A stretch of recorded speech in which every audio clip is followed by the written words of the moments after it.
Ready છે બટેટા, સાબુદાણા અને મરચા અને બીનો ભૂકો એટલે કે શિંગદાણાનો ભૂકોની સૂકી ભાજી રેડી છે. તમે જોઈ શકો છો. બાજરાનો લોટ બંધાઈ ગયો છે.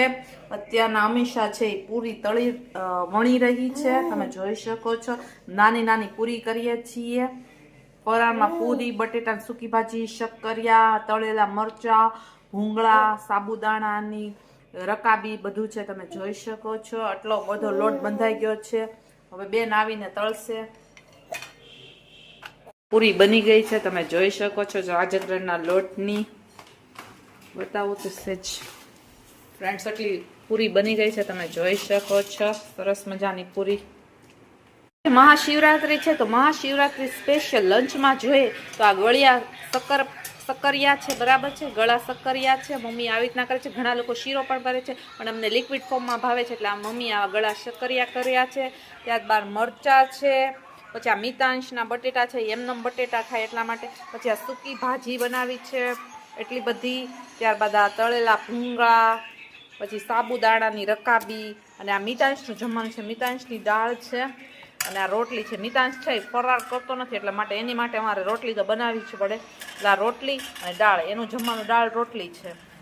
ફ્રેન્ડ્સ, અમારું જમવાનું તમે જોઈ શકો છો. સક્કરિયા છે, ગળા સક્કરિયા, પછી ભૂંગળા, સૂકી ભાજી, મરચા અને ગરમ પૂરી છે જમવામાં. તમે જોઈ શકો છો. આવી જાઓ ફ્રેન્ડ્સ જમવા માટે. અને ફ્રેન્ડ્સ, અત્યારના તળાઈ પણ રહી છે પૂરી. ગરમા ગરમ જો એકદમ દડા જેવી થાય છે પૂરી. સરસ મજાની પૂરી બને છે. અરે વાહ, કેવી સરસ બની. એકદમ ફૂલેલી ફૂલેલી બને છે. લોટ સરસ બંધાણો છે એટલા માટે. તો ગરમા ગરમ પૂરી છે. બે પૂરી ફૂલી હો. એકદમ સોફ્ટ બની છે અને સ્પોન્ચીનેસ બની ગઈ છે. આમાં તમારે છે ને બટેટાનો માવો નાખવાનો. બીજું શું બાફેલું બટેટું, 1 ચમચી ઘી નાખવાનું, જીરું અને મીઠું નાખવાનું. કેળા નાખવાનું? હા, બટેટાનું બાફેલું બટેટું હોય તો એની જગ્યાએ તમે કેળા પણ નાખી શકો. તો તમારે એકદમ પોચી બને પૂરી.